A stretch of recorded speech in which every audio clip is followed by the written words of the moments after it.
গেছে, সৌভিক নিচে চলে গেছে, বাইকটাকে তুলবে, বাইকটাকে স্টার্ট দেবে একবার, আর শুধু টেল ব্যাগটা বাঁধবে।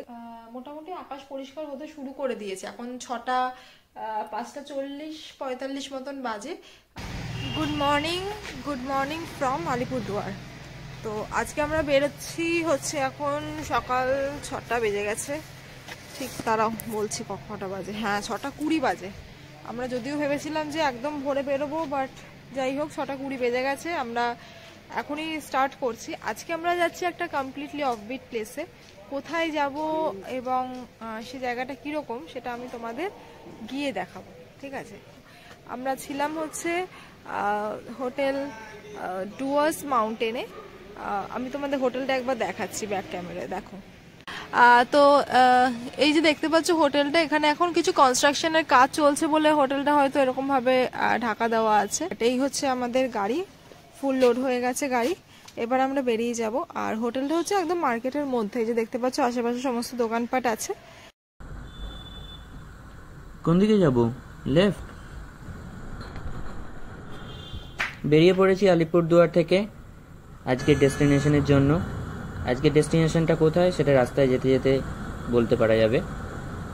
আলিপুরদুয়ার শহর এখনো জাগেনি, কিন্তু আজকে একটা খুব ভালো ব্যাপার হয়েছে, রোদটা উঠে গেছে, মেঘলা একটুও নেই, ঠান্ডাটা আছে, তাই রোদটা আছে বলে গাড়িটা চালাতেও একটু সুবিধা হয়। ব্রেকফাস্ট করিনি এখনো, আমরা হোটেলেই চা বানিয়ে খেয়ে নিয়েছি নিজেরাই। আলিপুরদুয়ার থেকে বেরিয়ে কালকে আমরা যে রাস্তাটা দিয়ে এসছিলাম, এটা সেই রাস্তারই কন্টিনিউয়েশন। এই রাস্তাটা এমনিতে খুবই সুন্দর, শুধু এখানে কোনো স্ট্রিট লাইট নেই, এটাই সবথেকে বেশি চ্যালেঞ্জিং। তাই দিনের বেলা এত সুন্দর দেখতে লাগলেও রাত্রিবেলা খুবই ভয়ানক।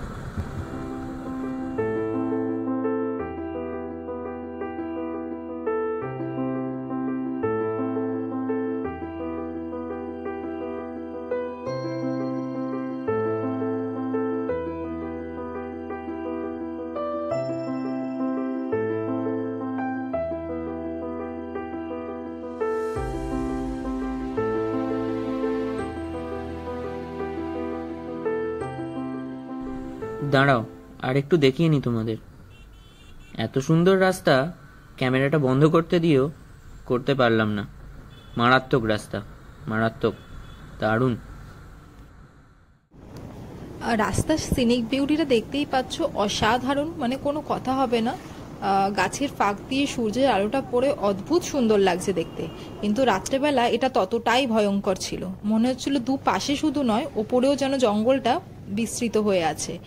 আর মানে সত্যি গা ছমছমে করছিল এই জায়গাটার মধ্যে দিয়ে কাল রাত্রেবেলা যখন আসছিলাম।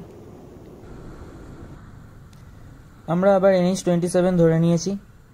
NH-27 দারুণ রাস্তা, মারাত্মক। এটা পুরোটাই জঙ্গলের মধ্যে দিয়ে রাস্তার কন্ডিশন খুবই ভালো, কিন্তু তা সত্ত্বেও।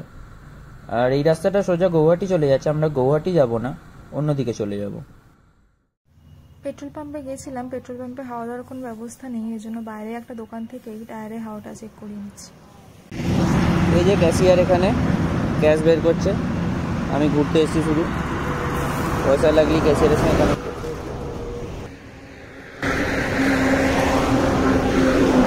গাড়িতে হাওয়া দেওয়া হয়ে গেছে,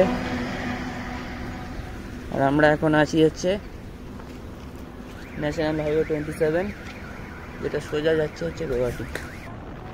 দেখা যাচ্ছে এখান থেকে বনগাইগাঁও হচ্ছে 106 কিলোমিটার, নলবাড়ি 214, আর গুয়াহাটি হচ্ছে 292 কিলোমিটার। এখন খাচ্ছি পুরি। দেখা একটু পুরিটা, যে পুরি আর সবজি খেতে বসে গেছি। সকালবেলা তাড়াতাড়ি ব্রেকফাস্টটা করে নিলে ঝামেলাটা মিটে যাবে। একটাই দাও। ঝামেলাটা মিটে যাবে, 7:30 বাজে। খেয়ে তারপরে আমরা বেরিয়ে যাবো, তাড়াতাড়ি খেয়ে নিই আমি, তারপরে কথা হবে রাস্তায় কথা।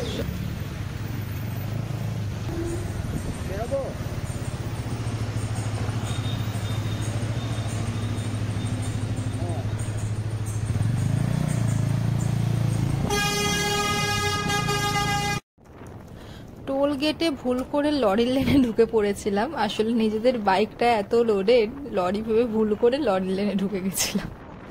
আমরা এখন দুধনই যাব। দুধনই যাওয়ার জন্য দুটো রাস্তা আছে, একটা হচ্ছে কোকড়াঝোড়ের রাস্তা, একটা হচ্ছে বনগাঁইগাঁওয়ের রাস্তা। কোকড়াঝোড়ের রাস্তাটা জঙ্গলের মধ্যে দিয়ে গেছে, ভেতরের রাস্তা, সেই জন্য আমরা ওটাকে অ্যাভয়েড করছি।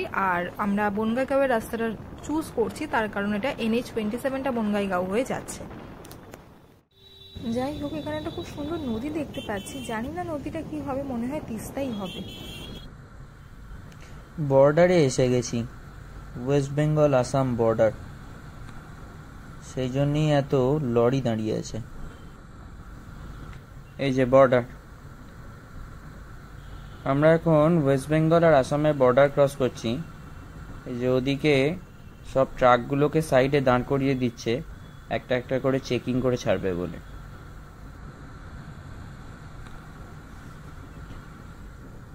আসাম, আসামের বোর্ড দেখতে পেয়ে গেছি। আমরা ওয়েস্ট বেঙ্গল ছেড়ে দিয়েছি, তার মানে আসামে এন্টার করে গেছি। এবার আমরা বলতে পারি নর্থ ইস্ট ইন্ডিয়ার আমরা প্রপারলি এন্টার করে গেলাম। আসাম তো ঢুকে গেলাম, আর জঙ্গলও শুরু হয়ে গেল। সামনেই রায়মনা ন্যাশনাল পার্ক দেখতে পাওয়া যাচ্ছে।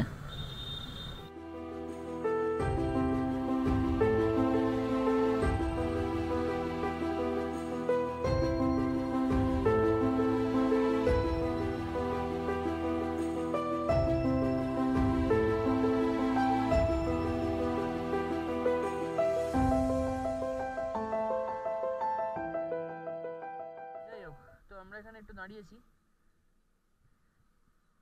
রাস্তাটা খুবই সুন্দর, একটু রেস্ট নিতে চাইলো।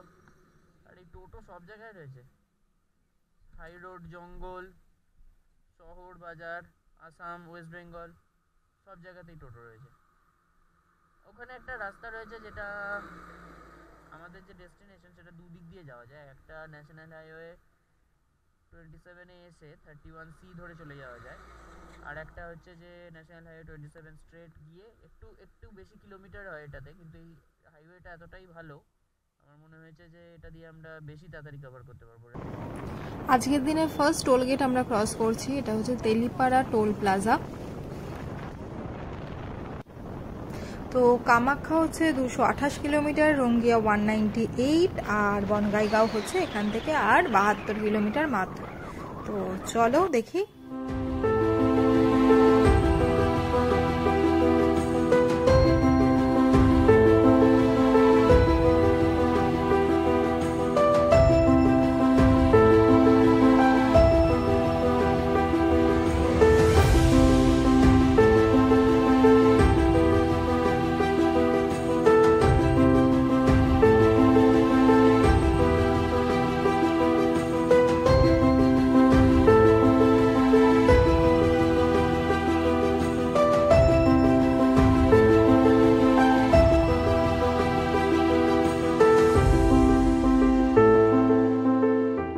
কোকড়াঝোড়ের রাস্তাটা ছেড়ে আমরা যে বনগাঁইগাঁওয়ের রাস্তাটা চুজ করলাম, সেটা কতটা ঠিক করলাম বা ভুল করলাম সেটা আমি একটু কনফিউজই হয়ে যাচ্ছি এখন।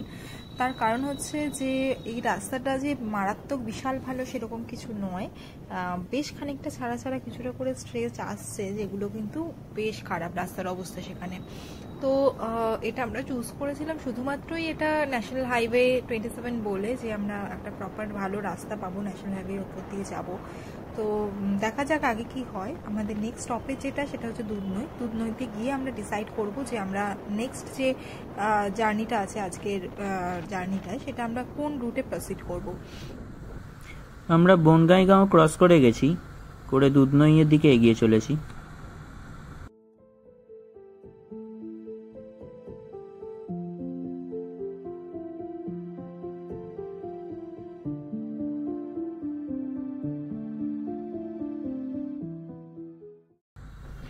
যেটা বলছিলাম, আসামের জঙ্গল আর পাহাড়, সামনেই দেখা যাচ্ছে সবুজ জঙ্গলে ঢাকা পাহাড়, খুব সুন্দর দেখতে লাগছে। এমনিতেই এখানে রাস্তা খুব সুন্দর, দারুণ রাস্তা। এর ওপরে দেখা যাচ্ছে এখানে আরও রাস্তার অনেক কাজ চলছে।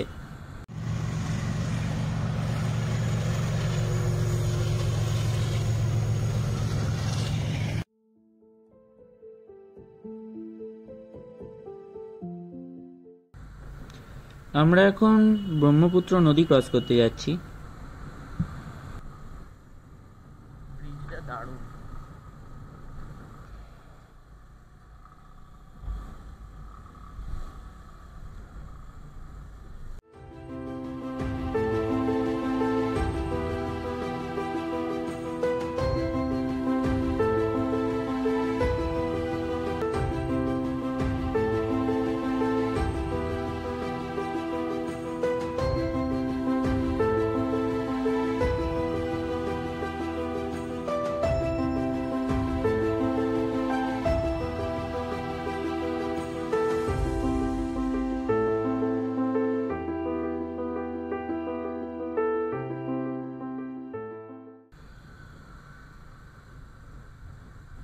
নতুন ব্রিজের কাজ চলছে, প্লাস ট্রেনেরও একটা ব্রিজ তৈরি হচ্ছে।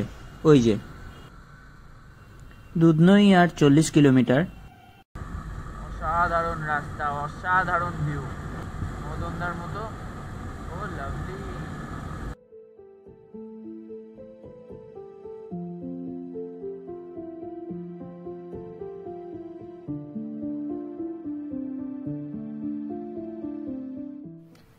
আমরা এখন দুধনই ক্রসিং এ আছি।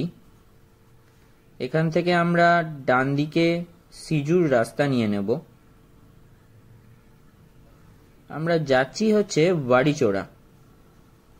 যতদূর শুনেছি রাস্তাটা খুবই খারাপ, যে এখান থেকে 126 কিলোমিটার দেখাচ্ছে, বাট যেতে 4 ঘন্টা লাগবে বলছে।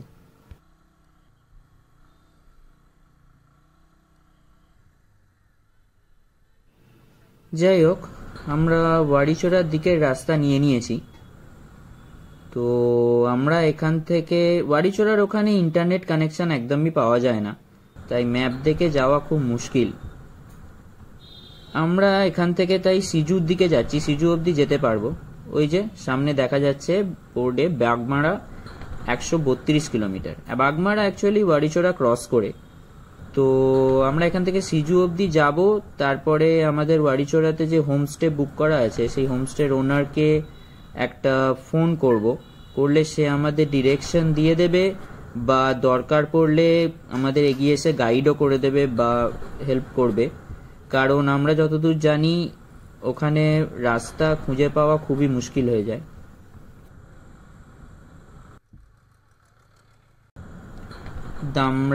দামরা আউটপোস্ট, এটা পুরো ফরেস্ট এরিয়া, তাই প্রচুর চেকপোস্ট এরম রয়েছে।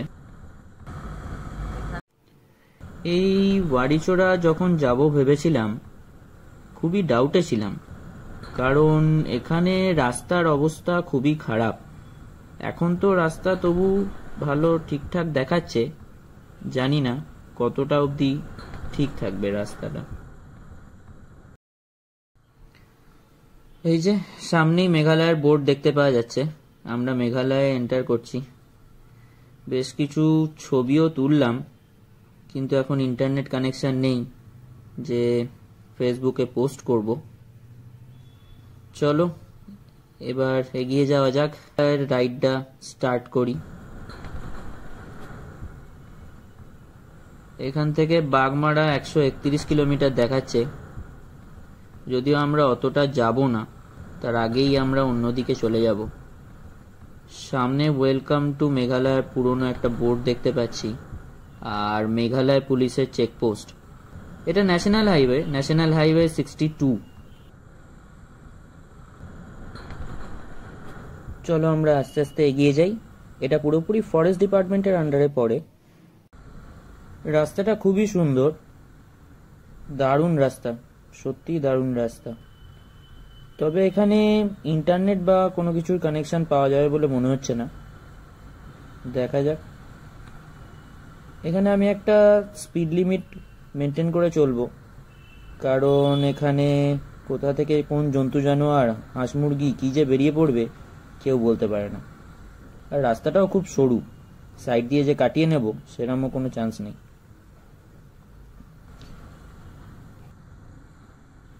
সত্যি এনজয় করার মতো, এত সুন্দর রাস্তা, চারপাশে এত সুন্দর গাছ, এত দারুণ জঙ্গল, জোরে গাড়ি চালানো কোনো মানেই হয় না।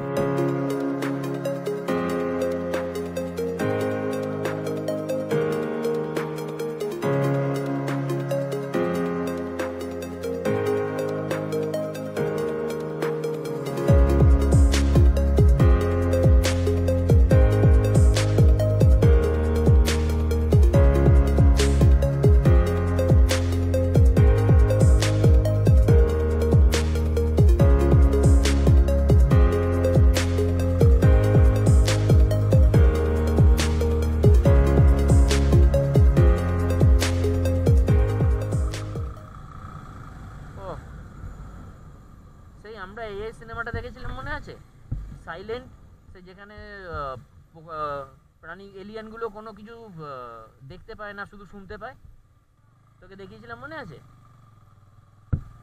ওইখানে সেই ব্রিজটা এইরকম দেখতে পুরো। উফ, ভিউ মারাত্মক মারাত্মক, দারুণ ভিউ।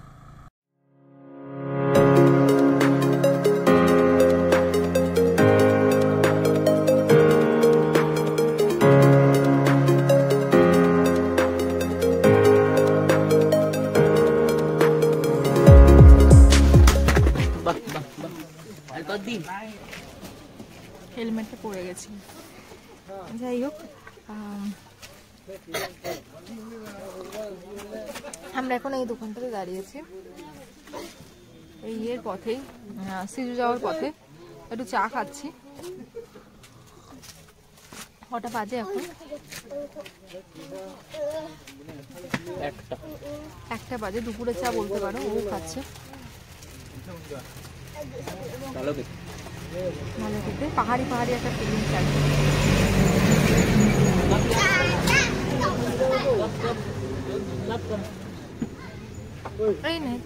চা খাওয়া হয়ে গেছে, এবার আমরা যাব সিজু কেভের উদ্দেশ্যে। সিজু কেভটা দেখবো না, ওখানে গিয়ে তারপরে মাহান ভাইকে ফোন করব। ওখানে হোমস্টেটা বুক করা আছে, তাহলে উনি আসবেন বা ডিরেকশনটা দিয়ে দেবেন, আমরা তাহলে হোমস্টেতে গিয়ে থাকবো আর কি। এখন 1টা বাজে, তাড়াতাড়ি পৌঁছে যেতে হবে। এখান থেকে আরও মানে রাস্তার জন্য 3 ঘন্টা মতন দেখাচ্ছে। 80 কিলোমিটার সিজু কেভ। ওখান থেকে আবার ওনার যে হোমস্টেটা আছে সেটা আবার খানিকটা ডিস্টেন্সে আছে। আবার হোমস্টে থেকে ওয়ারিচোড়া যেটা আছে সেটাও আবার খানিক ডিস্টেন্সে আছে, সুতরাং কোনোটাই কাছাকাছি নয়। চলো, এবার আমরা চাটা খাওয়া হয়ে গেছে, এবার আমরা তাহলে আস্তে আস্তে এগোই।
এই ন্যাচারাল বিউটির জন্যই মাঝে মধ্যে অফিসে যত কাজই থাকুক সেগুলো বন্ধ করে ছুটি নিয়ে চলে আসতে হবে, নাহলে এগুলো মিস হয়ে যাবে।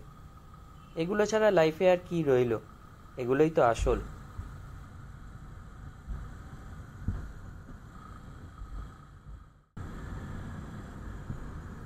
আর হ্যাঁ, রাস্তাগুলো খুবই সুন্দর, এটা মানতেই হবে।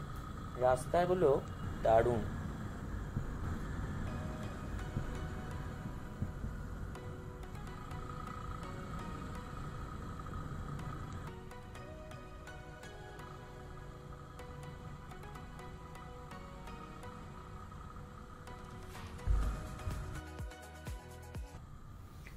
উফ, রাস্তা! ঠিক এই কারণেই কালকে আমি 700 কিলোমিটার বাইক চালিয়ে নিজের বাইকটাকে এখানে নিয়ে এসেছি, নইলে ওখানে বাইক চালানোর ইন্টারেস্ট আমার সেরকম নেই। আসল ইন্টারেস্ট তো এখানে চালানোর।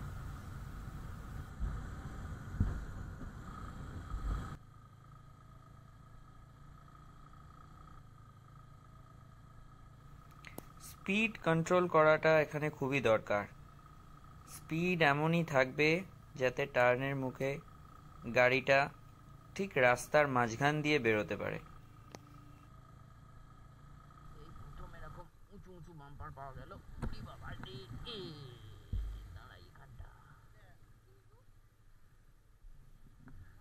সিজু সিজু সিজু সিজু জানা है সিজু।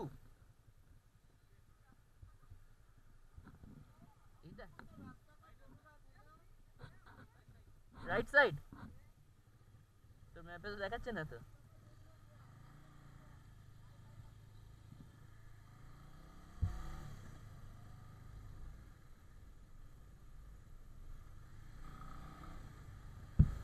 আরেকজনকে জিজ্ঞাসা করতে হবে বুঝলি, এখানে মোট কথা ইন্টারনেট কাজ করছে না, সেজন্য লোককে জিজ্ঞাসা করে যাওয়া ছাড়া এছাড়া কোনো অপশন, বুঝেছিস?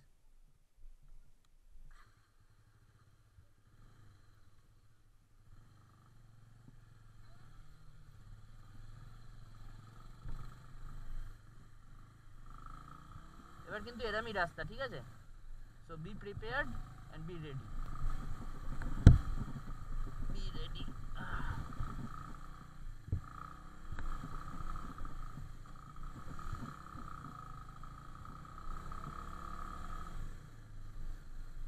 আমাদের অফরোডিং স্টার্ট হয়ে গেছে, যেটা দেখতেই পাওয়া যাচ্ছে। ওয়াটার ক্রসিং, অফরোডিং সব রয়েছে। এটা হচ্ছে সাউথ গার্ড হিলস। আমরা এখন সিজু অবধি যাচ্ছি, জানি না তারপরে যাবো কি যাবো না, কি করবো পরে ভাববো। তো আগে আমি সিজু অবধি যাই। সিজু অ্যাকচুয়ালি এখান থেকে 16 কি 17 কিলোমিটার রাস্তা, কিন্তু এখানকার লোকেদের মতে সেটা যেতে 1 ঘন্টা কি তারও বেশি লাগতে পারে, কারণ রাস্তার অবস্থা এরকমই মারাত্মক। স্পিড তো ছেড়ে দাও, ব্যালেন্স নিয়েই যেতে হবে। আমি একটুখানি নর্মাল পিচ পেলেই ওই জন্য স্মুথলি বেরিয়ে যাওয়ার চেষ্টা করছি, কারণ নর্মাল পিচেতে আমি লেট করতে পারবো না। ওটাই ওইটুকু টাইম মেকআপ গুলোই আমার টোটাল টাইমটাকে মেকআপ করবে। এটা খুবই টাফ রাস্তা আর পুরো অফরোডিং।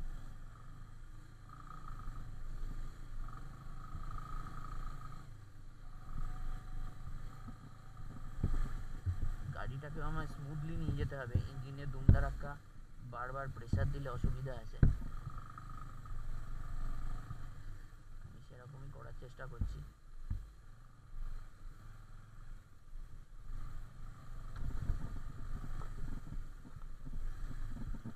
প্লাস টায়ারগুলোর কিরম পারফরমেন্স হয় দেখা, পুরো চ্যালেঞ্জ অ্যাকসেপ্টেড, ফুল অন। আমি রেডি।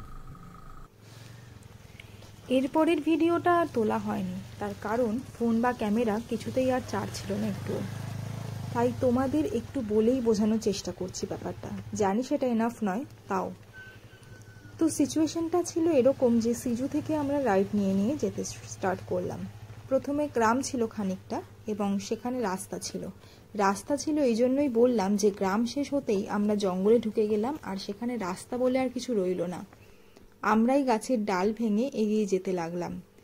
একে তো ঘুটঘুটে অন্ধকার, তার উপর জঙ্গল, তার উপর আবার জঙ্গলের মধ্যে থেকে অদ্ভুত সব আওয়াজ আসছিল, অবশ্যই জন্তু জানোয়ারের। এত কিছুতে দুজনের মাথা এবং হার্ট দুটোরই অবস্থা যায় আর কি। আর এই সব কিছু এত বেশি ভয়ানক লাগছিল তার একটাই কারণ, ওখানে বাইক চালিয়ে যাওয়াটা পসিবল হচ্ছিল না। আগেই বলেছি রাস্তা নামক কিছুই নেই ওখানে। অগত্যা আমি সামনে হেঁটে ডালপাড়া সরাতে আর সৌভিক পিছনে কোনো রকমে বাইকটাকে চালিয়ে নিয়ে আসছিল। যতই এগোতে লাগলাম জঙ্গল ততই ঘন হতে লাগলো।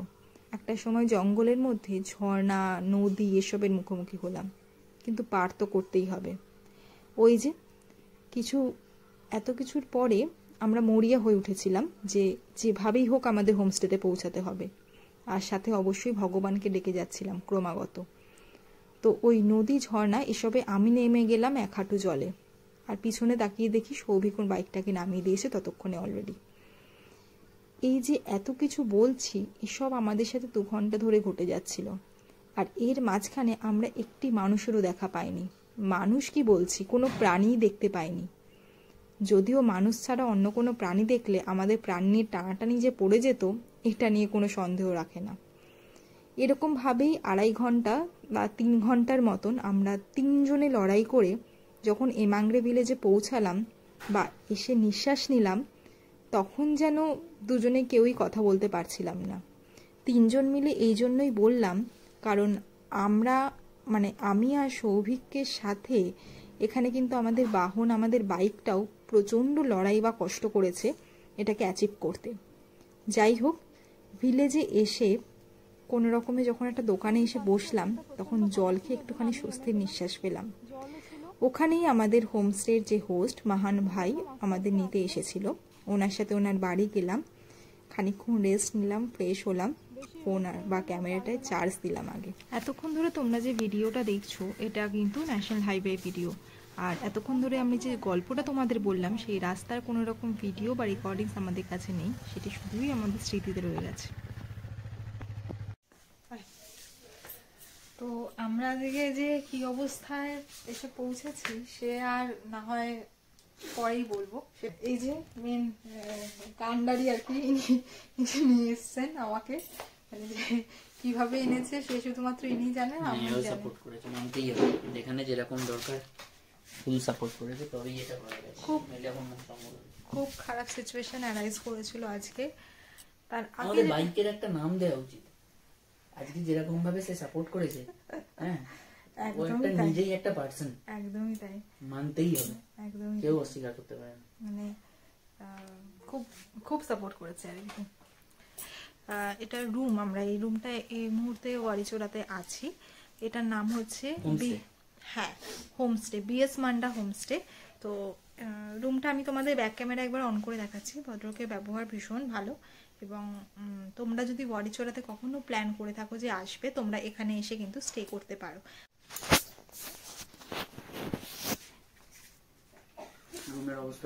রুমের অবস্থা খুব খারাপ, ওটাকে প্লিজ ইগনোর করে দাও। এই যে আমাদের লাগেজ আজকে আনপ্যাক করলাম আমরা। এই যে ঘরটা দেখে নাও একবার, পাখাও আছে। এই যে খাট, এর একটা ডবল বেড, এটা একটা সিঙ্গেল বেড, বেড হিসেবে নেয়, আর একটা টেবিল আছে। আর এই হচ্ছে আমাদের লাগেজ।